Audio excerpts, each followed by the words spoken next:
exaltado sea Dios sobre los cielos y su gloria esté sobre la tierra.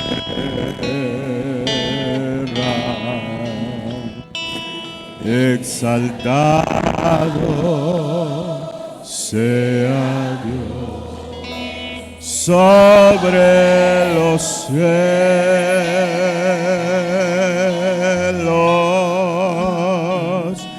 y su gloria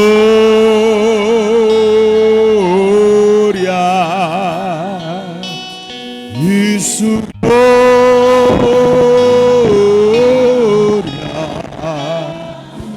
y su gloria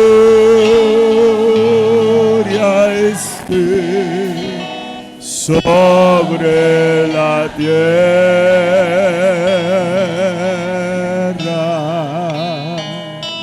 pues su amor es fiel y grande, es más grande que los cielos.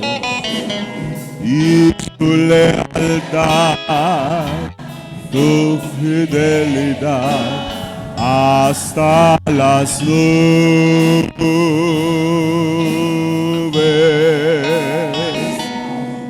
exaltado sobre los cielos.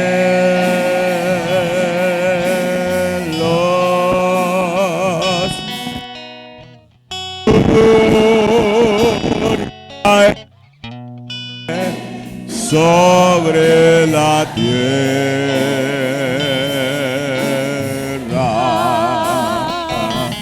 exaltado sea Dios sobre los cielos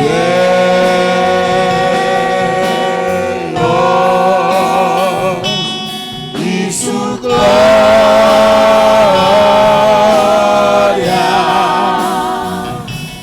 y su gloria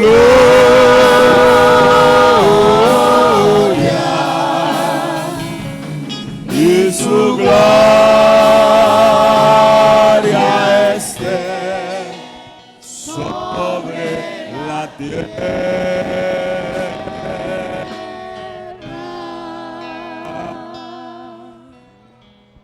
Aleluya. Bueno, mis hermanos, Dios les bendiga. Estén cómodos, por favor. Saludamos a los que están ahí en el Facebook también. Y saludamos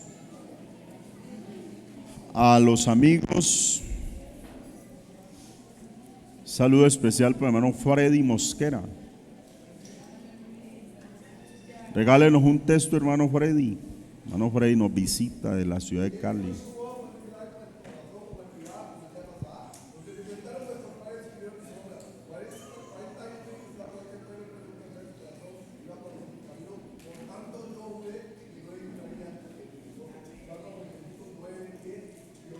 Aleluya.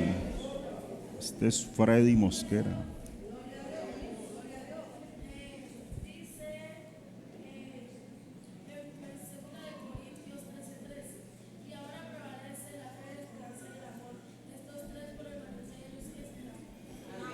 Amén. Gloria a Dios. Bueno, bienvenidos. Bienvenidos a este precioso servicio en el nombre del Señor. Es una bendición esta mañana poder estar en la presencia del Señor Jesús. Les voy a invitar para que allí tomemos un texto bíblico para meditar en la palabra del Señor. Vamos a leer primero de Timoteo, primera epístola del apóstol a Timoteo, un texto muy conocido.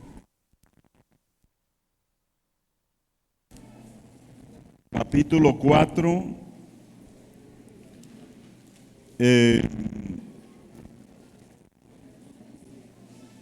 Leemos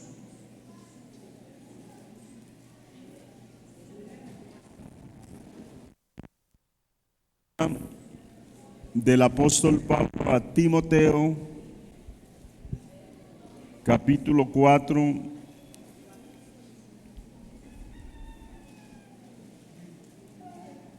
Vamos a leer allí unas recomendaciones que se le hace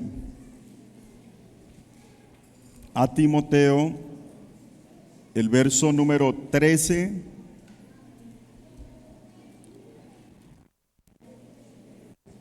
Desde el verso 11, dice: esto manda y enseña, ninguno tenga en poco tu juventud, sino sé de ejemplo de los creyentes. Conducta, espíritu, fe y pureza. Entre tanto que voy, ocúpate en la lectura, la exhortación y la enseñanza.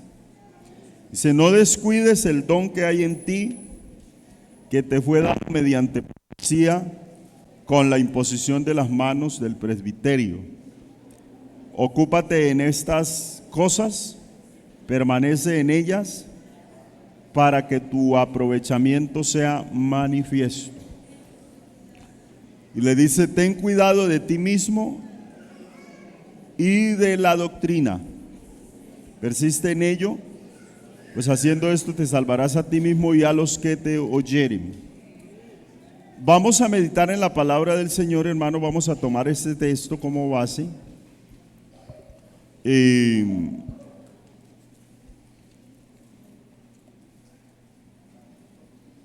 Muy especialmente el texto número 15, que dice: ocúpate en estas cosas, permanece en ellas, para que tu aprovechamiento sea manifiesto a todos. Entonces vamos a meditar en la palabra del Señor. Y antes que olvide, un anuncio que me recomendaron para el próximo martes: estarán entregando los certificados de manipulación de alimentos. Entonces los hermanos y hermanas que asistieron a este curso, los necesitamos el martes aquí para entrega de esos certificados. Amén. Bueno, vamos a tratar esta meditación, este tema, y después entonces hacemos la presentación de un niño o de una niña. El tema que vamos a tratar va ligado o va enfocado hacia que la salvación está ligada a el ocuparse en el servicio santo.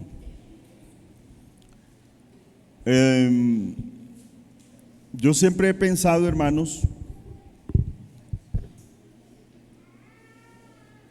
que el creyente que no se dedica a servirle al Señor se desenfoca. Eso lo dice uno no porque la Biblia lo diga así directamente, pero sí hay textos que nos dan a entender ello. Uno de ellos es este texto que acabamos de leer. Y la experiencia vivida en el mundo cristiano nos da para pensar o hasta llegar a asegurar. Gracias, hermano Erly, le tocó esa labor, hermano. Gracias, hermano. Para asegurar que El creyente que no se ocupa en servir a Dios sufre un revés espiritual.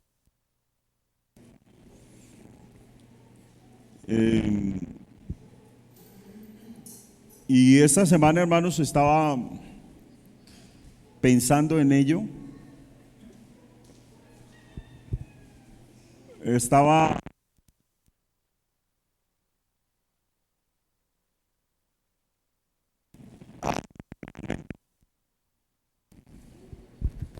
y es la visión que tienen muchos muchachos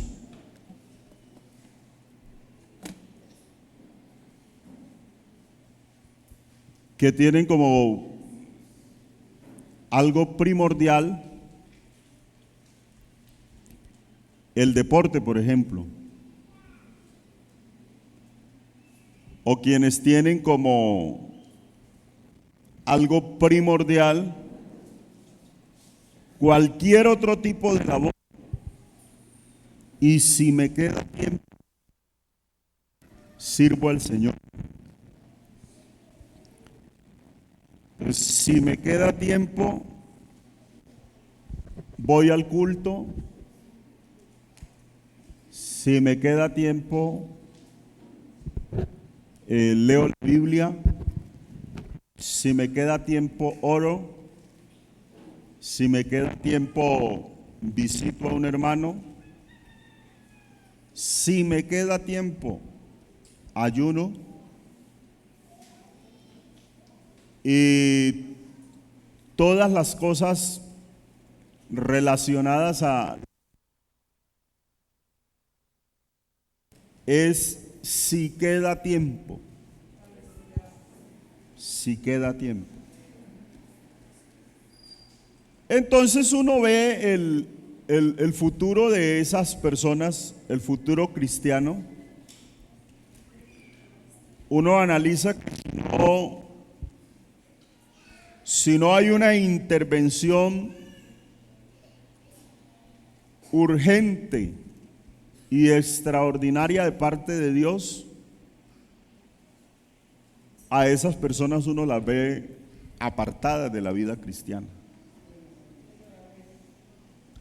Y algunos no solamente apartados, sino apostatando de la vida cristiana. Se vuelven apóstatas. Y mire, la vida, la estabilidad de la vida cristiana va muy ligada al servicio a Dios. Yo he tomado aquí un texto que lleva un enfoque directo hacia la juventud,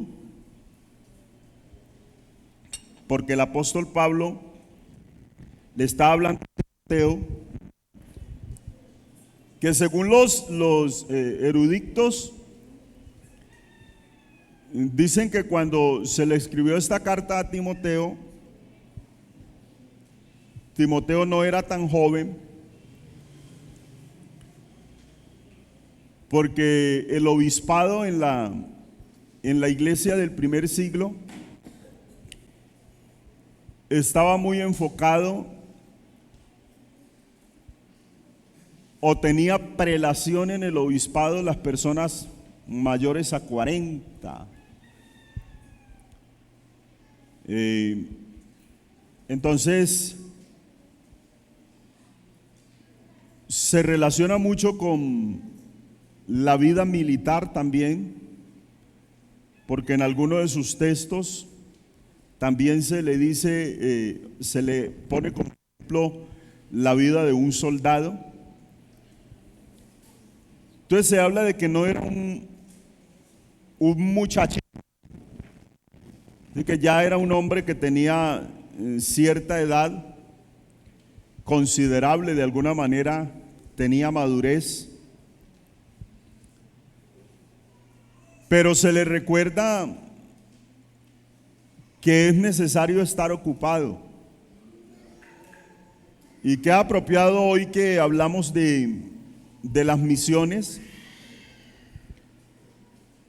porque la misión somos todos. Todos somos misión.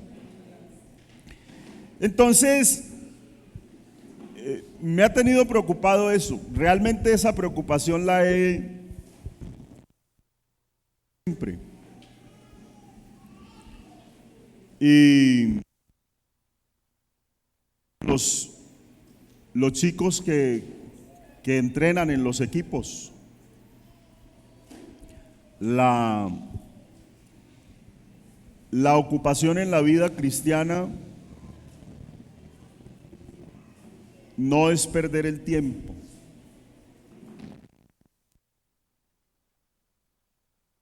Primero es Dios. Porque si Dios dice no entra, no entra. Así que si nos ocupamos en nuestra salvación, otras cosas podrán ser añadidas. Pero si nos ocupamos en otras cosas y dejamos la salvación de un lado y el servicio a Dios de un lado, estamos perdiendo. Entonces, hay algo que se le habló a Timoteo que sería algo difícil en que el tiempo de Timoteo. La recomendación va como en dos rutas específicas. Una de ellas era que debía acallar las críticas con su conducta.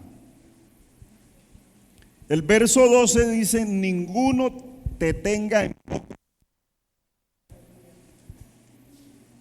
sino sed ejemplo de los creyentes en palabra, conducta, amor, espíritu, fe y pureza. ¿Por qué de los creyentes? Porque seguramente vas a ser mal mirado por gran parte de los inconversos, no hablemos de todos,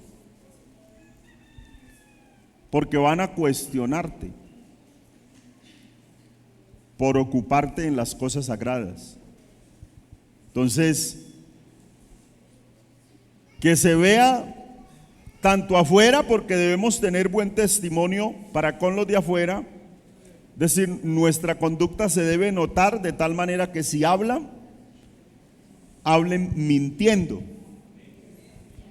Pero tener buen testimonio también con los de adentro, con los de la iglesia.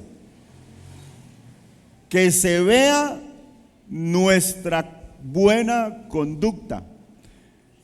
Se dice por allí que a Platón le acusaron una vez falsamente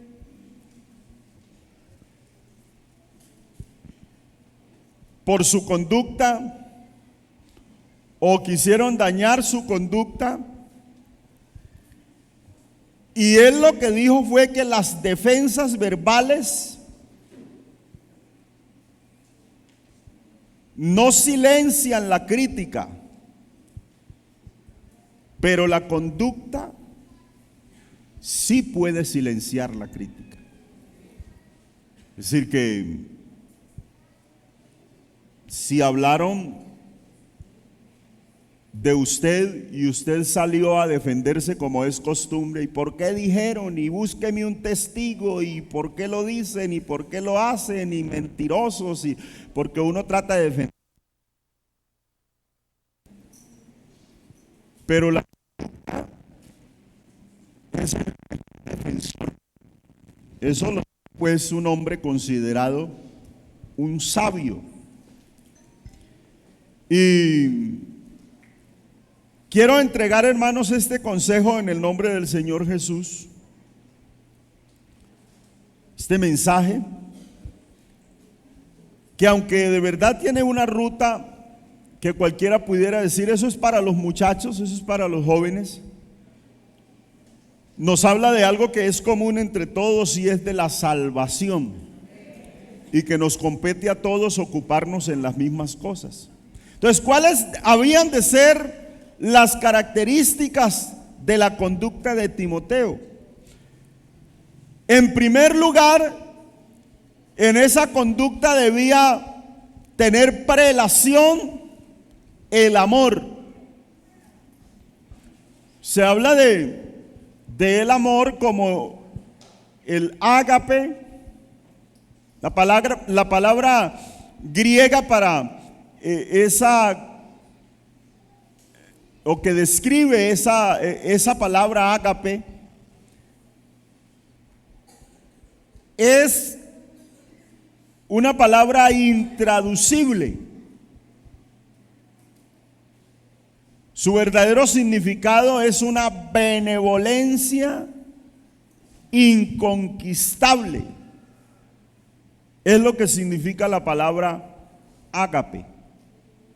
Un benévolo o una persona buena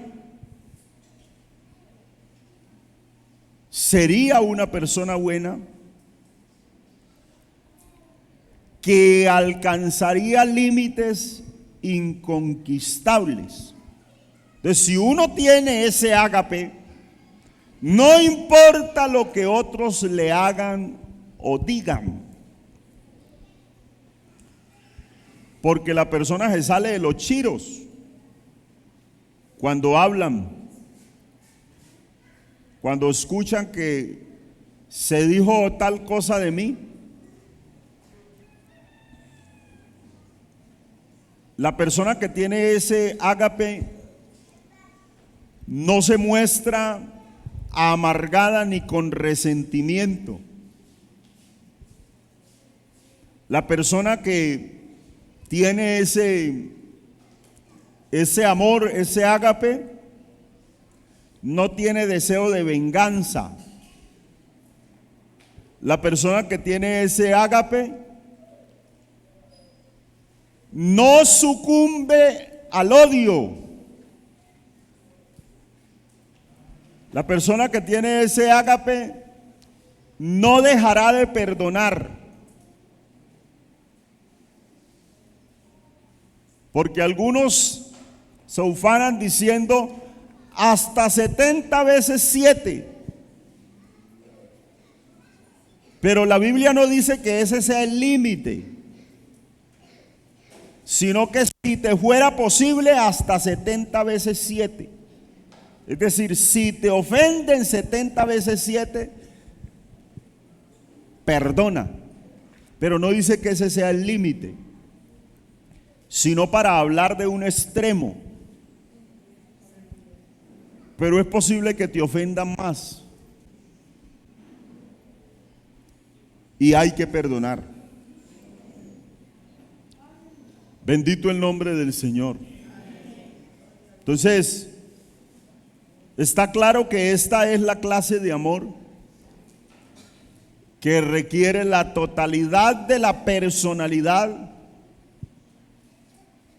de un verdadero cristiano, la conducta de un verdadero cristiano. Por eso hay que preocuparse mucho, porque el Señor nos dé un corazón amoroso. Amén. Entonces, amar a los próximos o al prójimo es algo natural. Surge de una manera espontánea.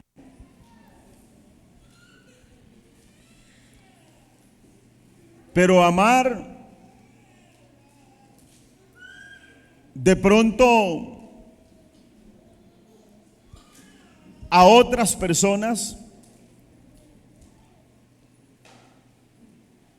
eso habla de una conquista del yo.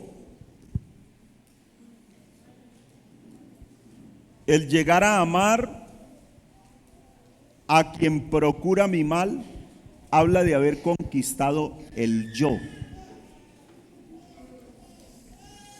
Porque cada vez que alguien nos hace algo que consideramos contrario, duele tanto es porque afecta el yo.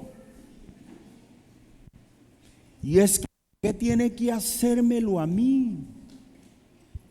Sabiendo quién soy y el dañado soy.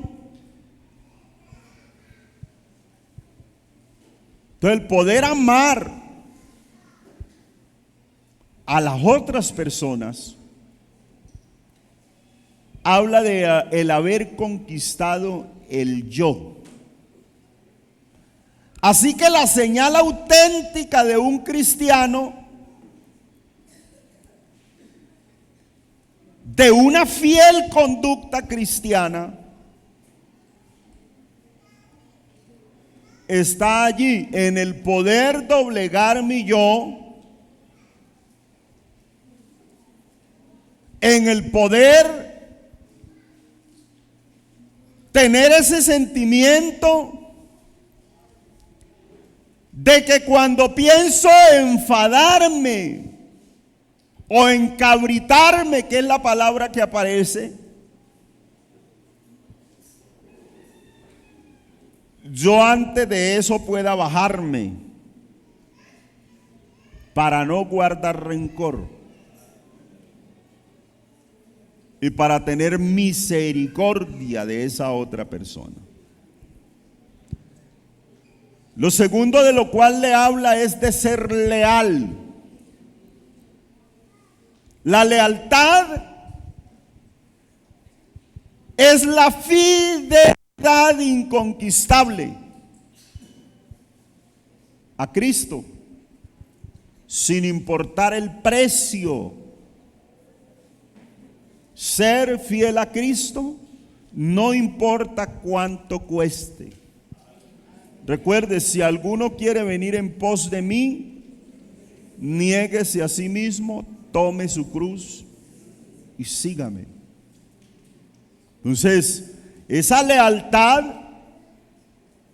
nos habla de un soldado no que sirve o que desempeña su labor en la mejor de las condiciones, cuando están todas las provisiones, y qué bonito es cuando todo marcha bien, sino más bien de un soldado que, aunque parezca que todo va mal, él sabe que debe ser leal. Cuando no hay provisión, cuando hay necesidades, cuando hay situaciones difíciles. Como dice el apóstol Pablo, estoy acostumbrado en todo. Estoy acostumbrado a tener abundancia, a tener escasez, a tener el estómago lleno, pero a tenerlo también vacío. Cuando la situación parece desesperada y se encuentra en medio de una campaña cuyos movimientos no se pueden entender, pero es saber que debo ser leal a Dios. Cuando me encuentro frente a la tentación, cuando me encuentro frente a la dificultad, a mí siempre me toca esto, hermanos, me toca muy profundamente, porque a mí me enseñaron que la vida cristiana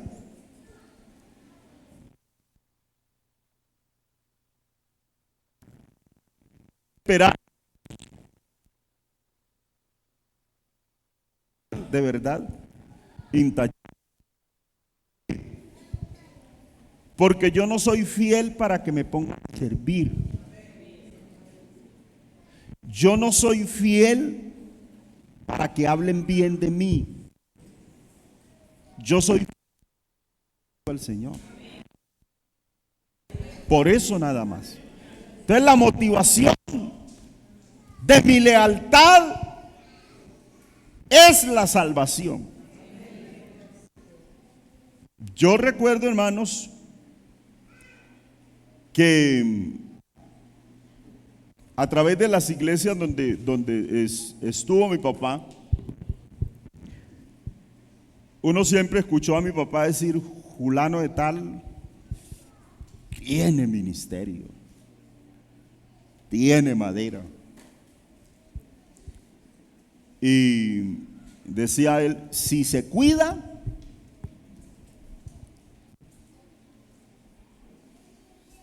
pero que no, cayó en fornicación, que anda desordenado, que se metió a unas polas, que lo vieron en tal parte, que es comprobado. Y entonces se queda en la situación. Si eso es aquí en lo humano, ¿qué piensa Dios? Y yo pienso mucho en los solteros. Aunque el peligro es igual para soltero y para casado, porque si el casado se mete donde no se debe meter, se mete en problemas. Entonces el casado a veces se descuida porque piensa que es inmune y resulta que es mucho más vulnerable. Pero yo pienso mucho en los jóvenes solteros cuando se ennovian. Yo pienso mucho en los jóvenes cuando no es su esposa, no es su esposo y salen de la mano. Y andan de la mano y abrazos y picos y amor y papi y mami y bueno.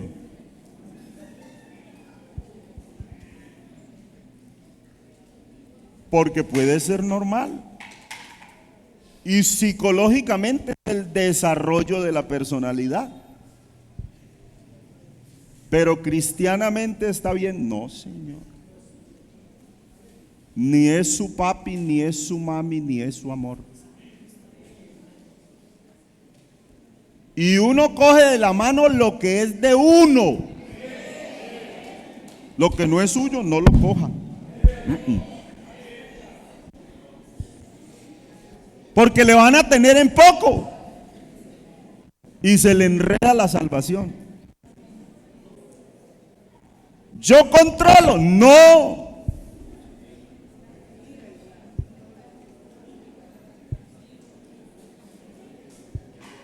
Eso es incontrolable.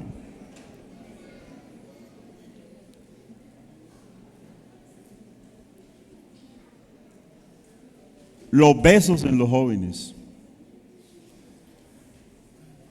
¿Sabe que cuando levantamos esa generación de los... Hablemos de la mía.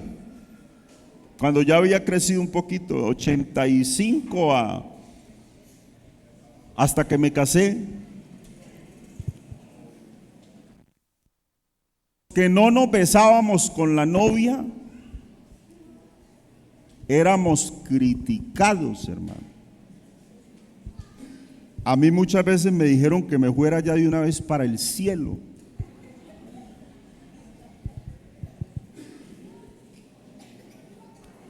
Hermano, y eso es un problema. Hoy en la iglesia, hoy por hoy, en ese tiempo también.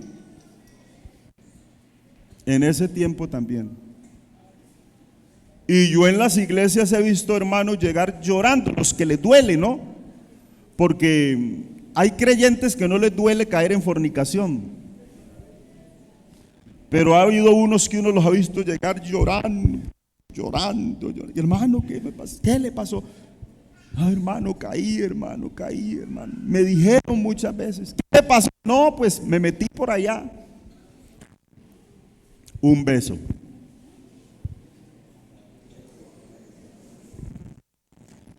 Bueno, yo no estoy dando una conferencia a la familia, ¿cierto? No.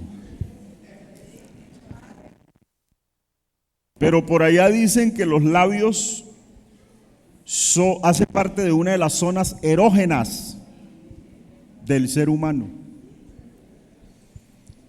Y que una de las partes más sensibles al tacto y a los estímulos son los labios.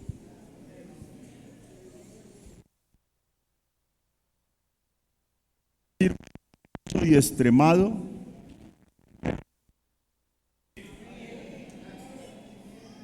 cuídese, ocúpese en su salvación.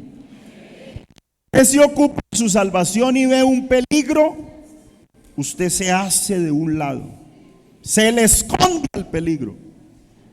Eso se llama estar ocupado en la salvación.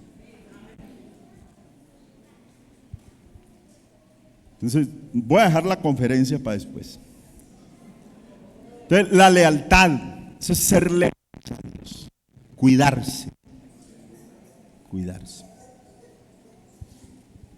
La otra recomendación que se le dio a Timoteo fue: huye también de las pasiones juveniles. Entonces, la tercera recomendación que se le hace allí es guardar la pureza. La pureza es la aceptación incondicional de los niveles de Cristo. Se habla de los creyentes de Bitinia, y se decía de esos creyentes de Bitinia que tenían costumbres de vincularse entre ellos con un juramento de no cometer ni hurto, ni robo, ni adulterio, ni faltar a ninguna de sus palabras. Y era que se habían puesto de acuerdo y se mantenían firmes,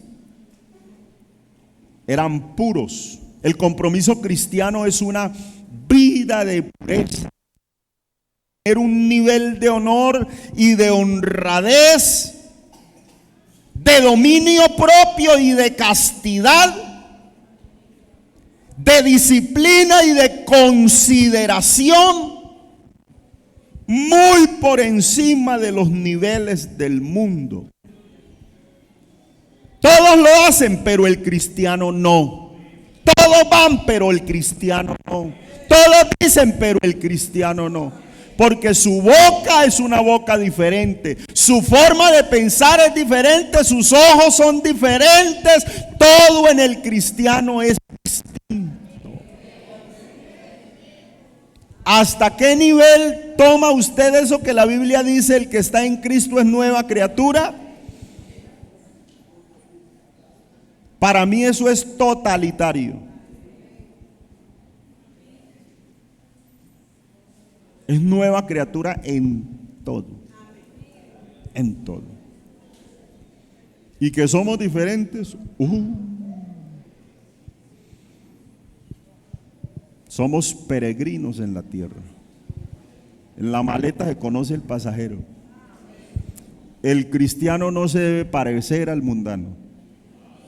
En nada. Bendito el nombre del Señor Jesús. En la segunda ruta en la que se le menciona a Timoteo que debe estar ocupado, está en el verso 13: entre tanto que voy, ocúpate en la lectura. Entonces, en vez de andar por ahí cogido de la mano,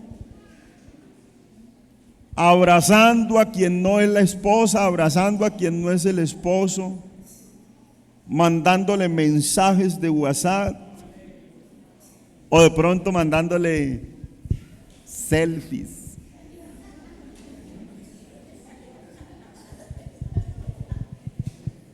Ocúpese en la lectura de la palabra.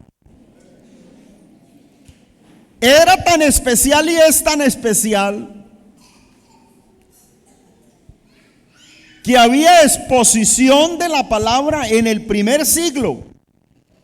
Y desde que usted empieza a buscar textos, son muchos los que hablan de la exposición al pueblo de la ley, porque había lectura de la ley, se exponía la palabra.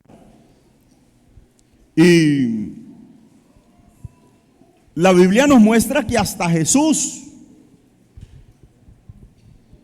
¿qué hacía Jesús cuando sus padres fueron a Jerusalén y él se les perdió?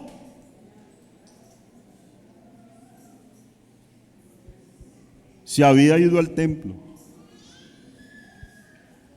Y era la hora de la lectura del libro de la ley. Y hablaba él con los maestros de la ley. Se les fue de esa palabra leída. Pero San Lucas capítulo 4 nos habla de cuando Jesús entró al templo. Ya no era un niño. Pero la Biblia dice que vino a Nazaret, donde se había criado, en el día de reposo, y entró en la sinagoga conforme a su costumbre. Y se levantó a leer.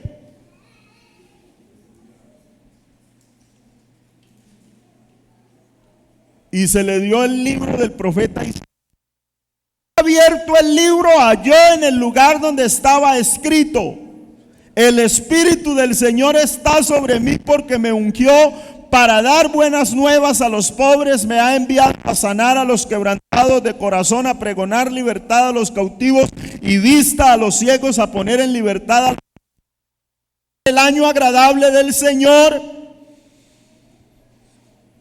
Y enrollando el libro, lo dio al ministro y se sentó, y los ojos de todos se fijaron en él. Y comenzó a decirles: hoy se ha cumplido esta escritura delante de vosotros. Bendito el nombre del Señor. La Biblia dice que Moisés, desde tiempos antiguos, tiene en cada ciudad quien lo predique en las sinagogas, donde es leído cada día de reposo. San Lucas capítulo 13, verso 15, capítulo 15, verso 21, perdón. Hechos, capítulo 15, verso 21. Y hay muchos textos que nos hablan de ello. Pero nos llama a leer, a examinarlo todo y a retener lo bueno. Nos llama a leer para llenarnos de conocimiento.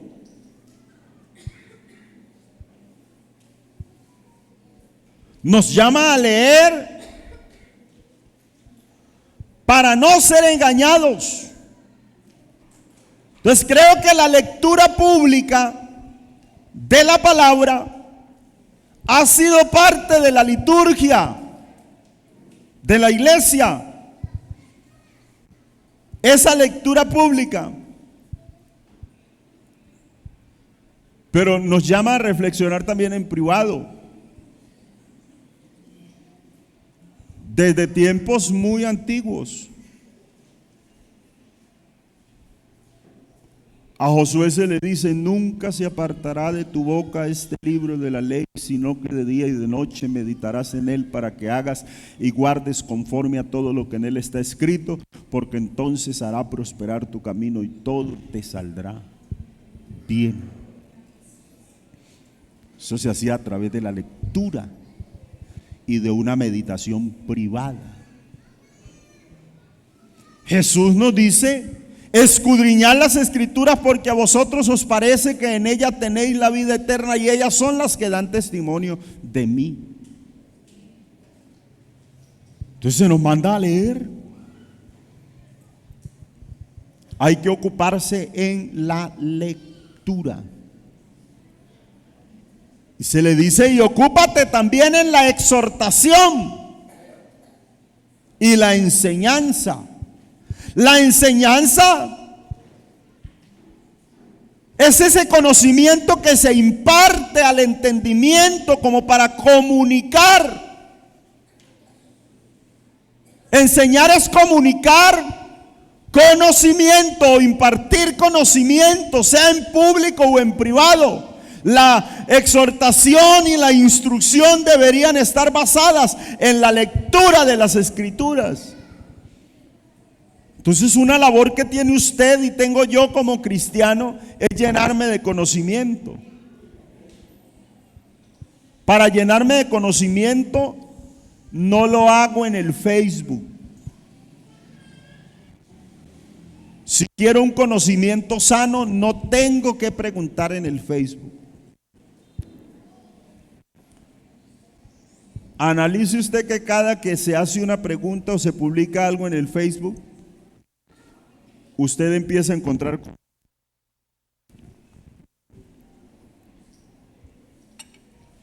y escucha y lee cosas que a veces lo ponen a tambalear, de todos los temas, porque ahí escribe, perdonen, el que le da la gana.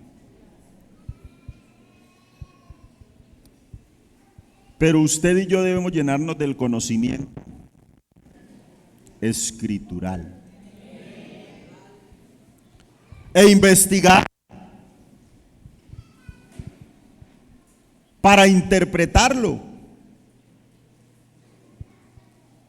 y transmitirlo, dar una buena enseñanza.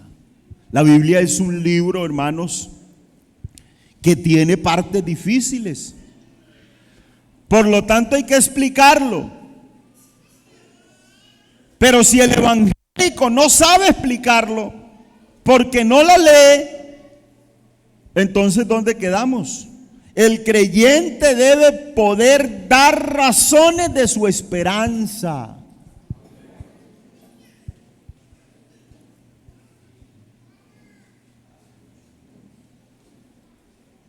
Usted habla de la salvación.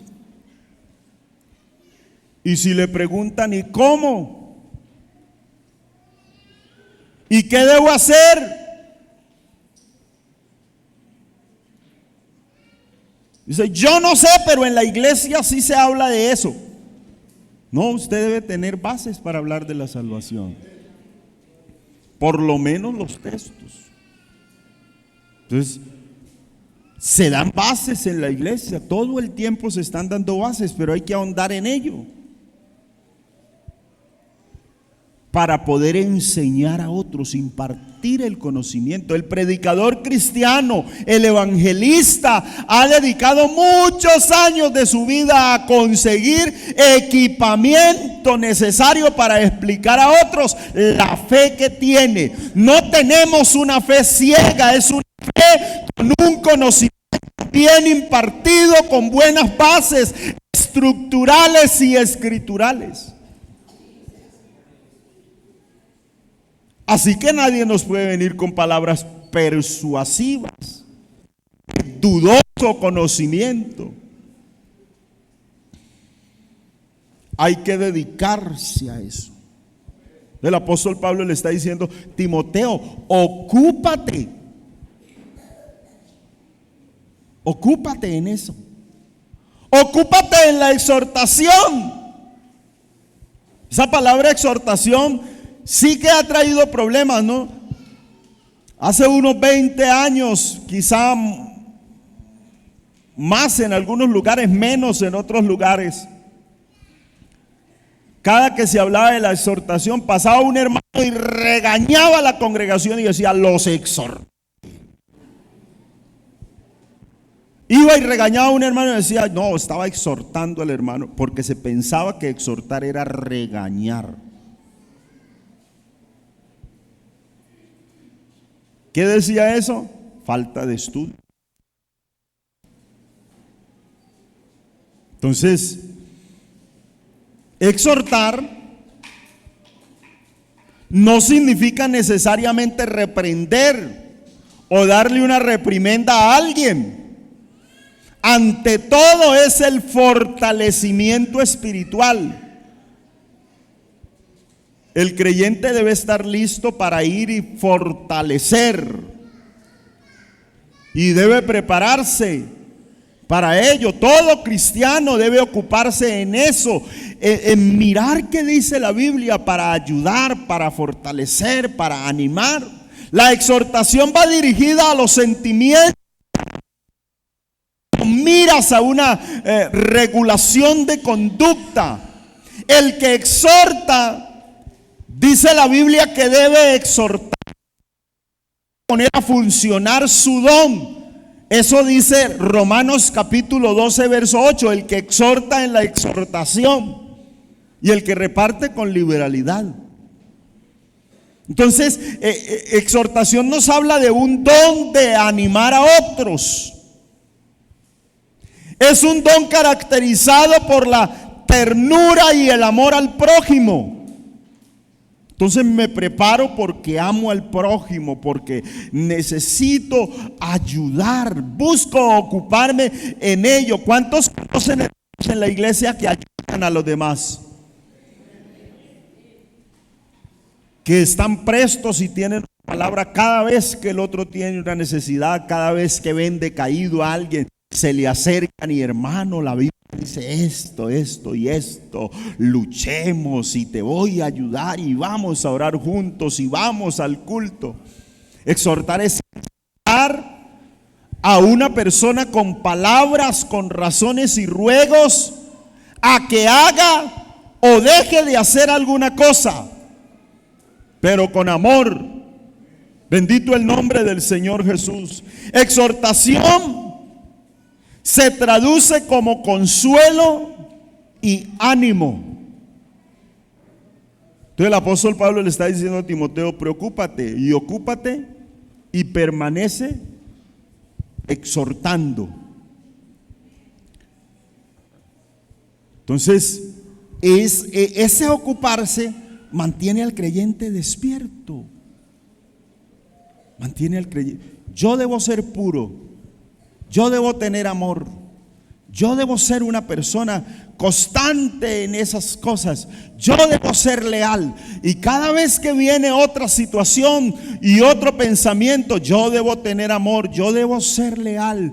Yo debo estar ocupado. Yo debo exhortar. Yo debo estudiar la palabra. Yo debo enseñar la palabra. Y estar ocupado en esa dinámica, El ejercicio de la exhortación o del dar ánimo, como ocurre con otros dones, debe ser practicado de manera colectiva y mutua por todos los creyentes.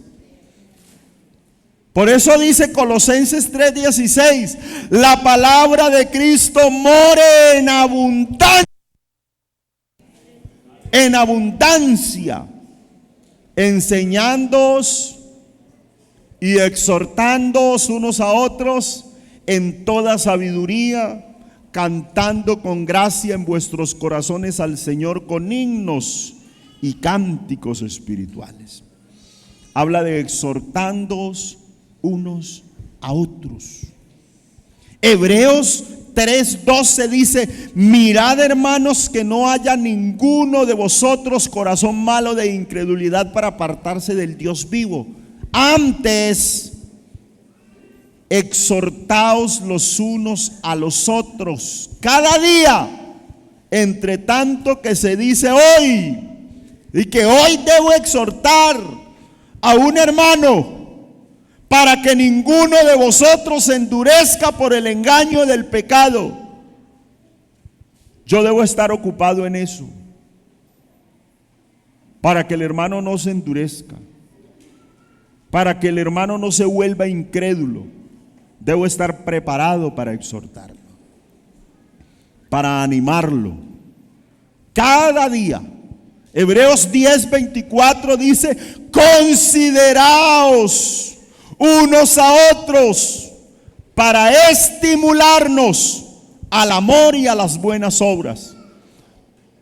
Consideraos para estimularnos, no dejando de congregarnos como algunos tienen por costumbre, sino exhortándoos, tanto más cuando veis que aquel día se acerca.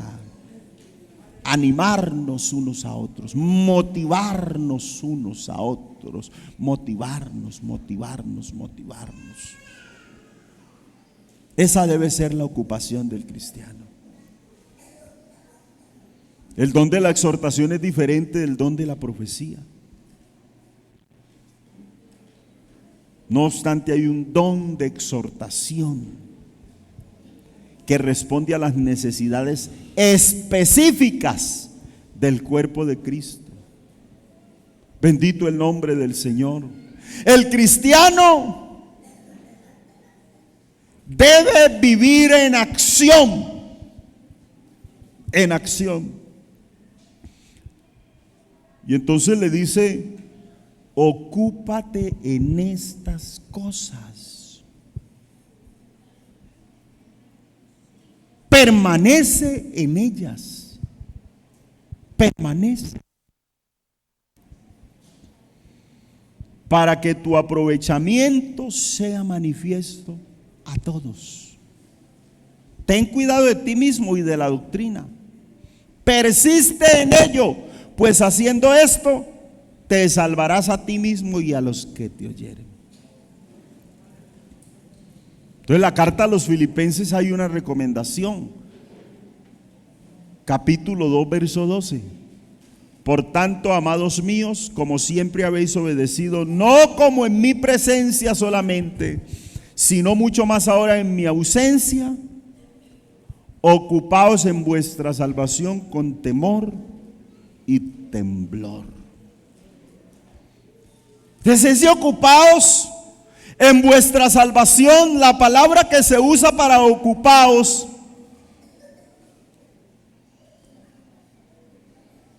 es katergasestei, que contiene siempre la idea de llevar a su culminación.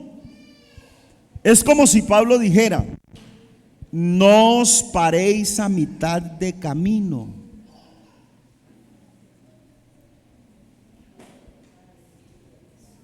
Seguid adelante hasta que la obra de vuestra salvación se realice.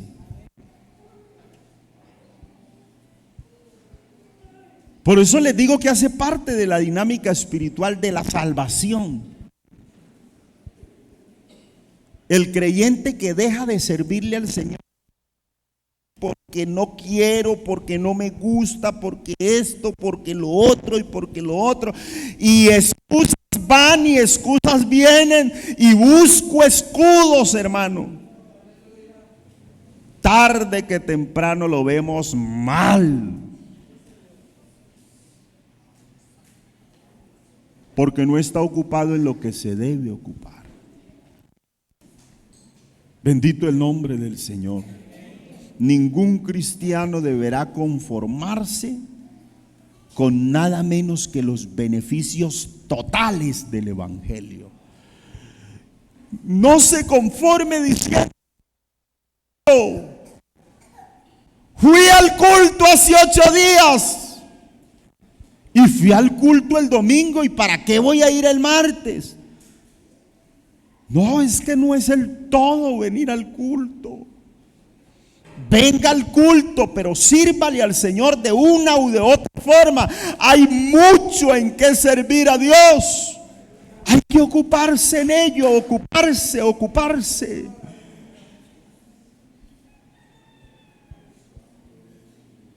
Los viejos decían que hombre sin oficio aprende a brujo.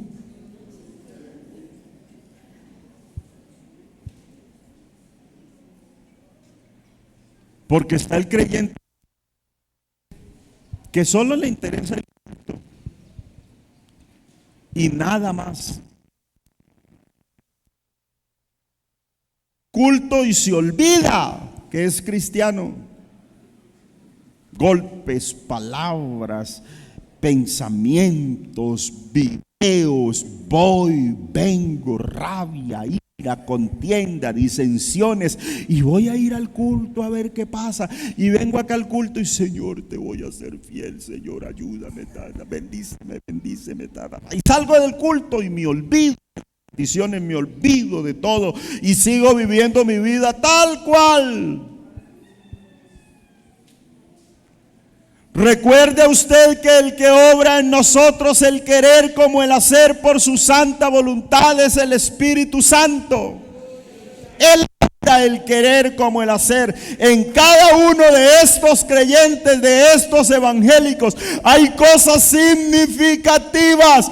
Una es la acción de Dios. Él produce el querer como el hacer. Esta mañana Dios aquí puede producir el querer en un creyente, el querer ir, el querer venir, el querer obrar, el querer consagrarse, el querer cambiar de vida. Lo produce el Espíritu Santo. Pero el hacer tiene mucho que ver con nosotros mismos. Porque miren, la salvación es cosa de Dios. Es Dios quien obra en nosotros el deseo de ser salvos. Por eso cuando éramos mundanos e inconversos, hasta que no tuvimos un contacto con la palabra de Dios que es viva y es espíritu, no teníamos esa inclinación. Pero en cuanto Dios ha empezado a poner el deseo, pero Dios no viola la voluntad del ser humano. Así que Dios no los ha obligado a entregarse, porque Él no viola la voluntad. El deseo lo produce todo el tiempo está produciendo el deseo. Hoy Dios produce el deseo en un cristiano esta mañana.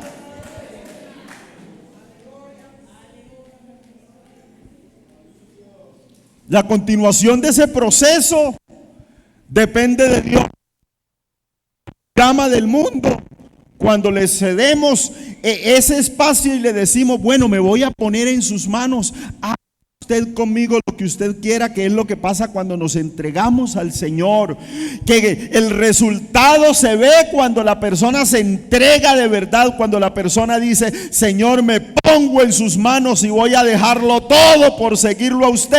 Él entonces actúa por allí con esa voluntad del que dijo, lo pongo todo en sus manos. Y empieza a trabajar con esa voluntad.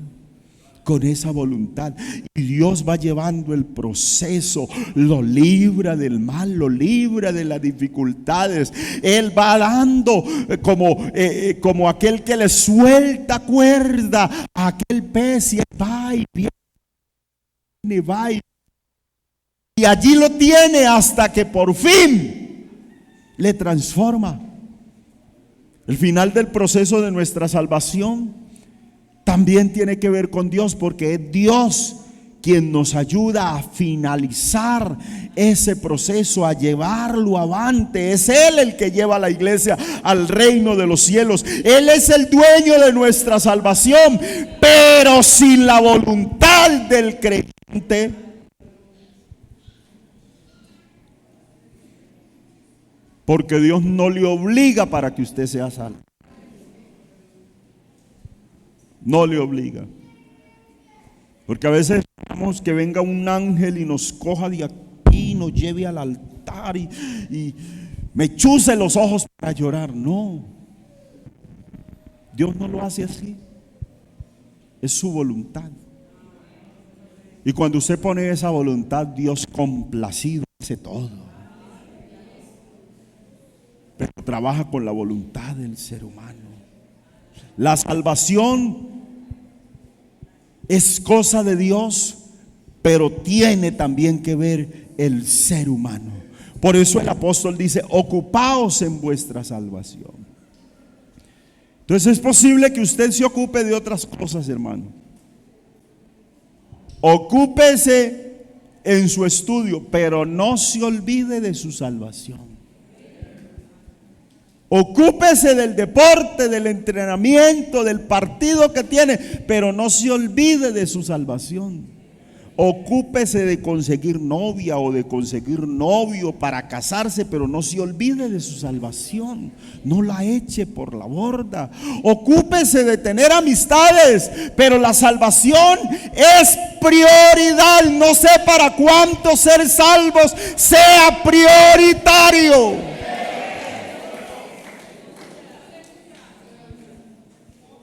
Ya nos salvó del mundo de pecado, nos ha librado de peligros, nos ha librado de tantas cosas, pero es necesario ocuparse en la salvación, tener esa dinámica, hermanos, tener esa dinámica. Muchos de los que nos metimos a estudiar y a tratar, hermano, de servirle al Señor, nos olvidamos de otras cosas.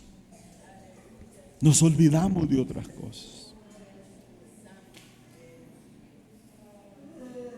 No ocupe su vida. Mire, hay situaciones, y con eso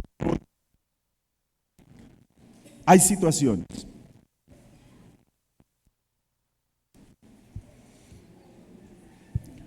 Usted ve por qué los papás a los muchachos: no me consiguen novia hasta que no termine de estudiar. No me consigue novio hasta que no termine de estudiar. ¿Por qué?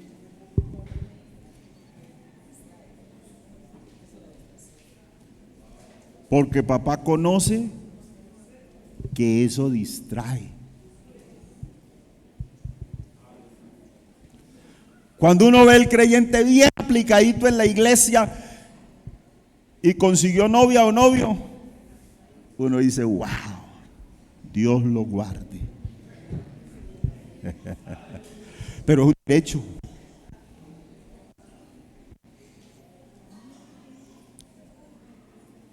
Y uno ya empieza a ver que si predicaba no lo hace con tanto empeño, porque hay cosas que pasan. Hay cosas que pasan.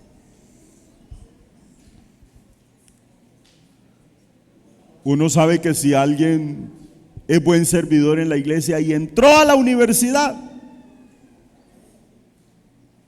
¿quién le impide que entre a la universidad? Pero,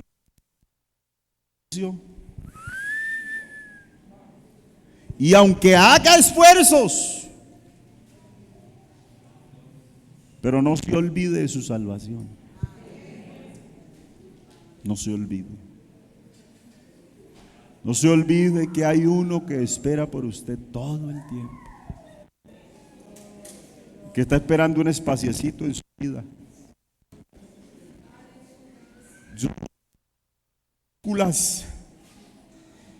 Basadas en el texto bíblico: he aquí estoy a la puerta y llamo. Si alguno oye mi voz, ¿a la puerta de quién está tocando? No es en una puerta ajena, es en la puerta de un cristiano. Está tocando a la puerta de una iglesia.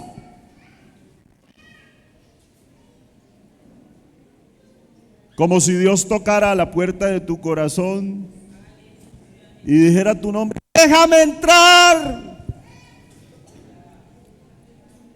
Eres mío, pero déjame entrar. Y toca a la puerta, y toca a la puerta. Porque Él produce. Te produjo el querer en un momento y el hacer. Y ya ha hecho cantidad de cosas en tu vida. Es decir, hay mucha inversión de parte de Dios en la vida de alguien. Dios ha hecho mucho. Y hay una inversión tuya también, porque has hecho mucho. Entonces, ocúpate en tu salvación. No dejes que nadie derrumbe lo que ya has construido. Un poquito y el que ha de venir vendrá y no tardará. No pierdas lo que has trabajado por tanto tiempo.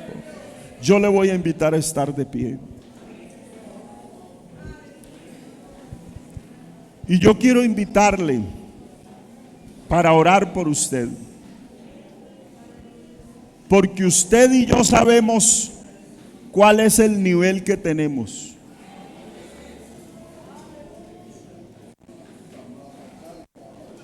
¿Qué tanto nos hemos ocupado? Seguramente si hubieras dejado de ocuparte tanto en eso y te hubieras ocupado un poquito más,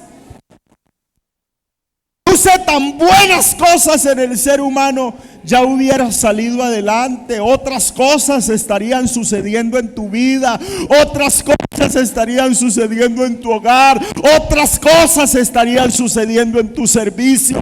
Habría más amplitud en muchas áreas de tu vida. Señor, hazte a un ladito porque voy yo. Porque yo quiero hacer, porque yo quiero ir, porque yo quiero salir, porque quiero surgir. ¿Y lo de Dios qué? Que Dios ayude a un cristiano esta mañana y nos ayude a ocuparnos un poquitito más. Un poquito más. El nivel tuyo lo conocen Dios y tú. Dios sabe cuánto has disminuido, cuánto has crecido. Él sabe hasta dónde. Pero los planes y los pensamientos de Dios para contigo son pensamientos de bien. Él nunca ha querido verte frustrado, hermanos. Nunca ha anhelado tu frustración, mucho menos tus derrotas.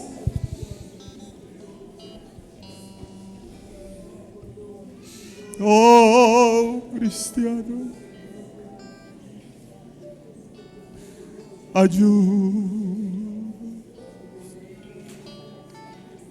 ayúdanos.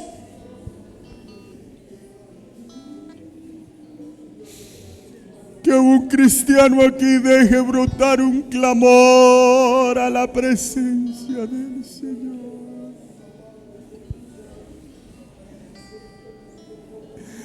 Que un cristiano aquí permita que Dios obre un poquito en su vida, un poquito nada más, y le diga: Señor, entra, abre. Te dejo entrar en mi vida. Te lo permito. Porque recuerda, Dios trabaja con tu voluntad. Vamos a orar en el nombre de Jesús. Señor soberano, porque has hablado al corazón de alguien. Gracias. Por favor, derrama ese espíritu de gracia en cada corazón y pon en un cristiano el sentir de moverse en una dinámica distinta, el sentir de replantear, Señor Jesús, su vida. Oh Cristo, oh Cristo, oh Cristo, te lo rogamos en tu nombre. Toca, Dios mío, esa fibra del corazón donde mi hermano necesita ser tocado, Señor. Y rompe, Señor, ese grillo que tiene atada, ese grillete que tiene atada la fe de un hermano esta mañana, que tiene atada la forma de creer, Señor, a la palabra. Y haz algo en la conciencia y en el corazón de un creyente esta mañana. Aleluya. Renueva un corazón, Señor Jesús. Renueva un corazón. Aleluya. Crea una conexión con un joven esta mañana, con una jovencita, con una dama, crea conexiones espirituales que se habían roto, pero que hoy, Señor,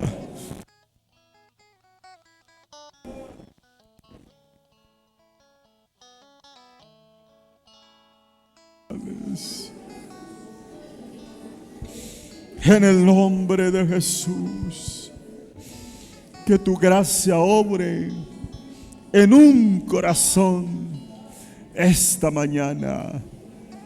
Oh, bendito, sea bendito, sea bendito, sea bendito, sea bendito, sea bendito, sea bendito, sea bendito el nombre de Jesús.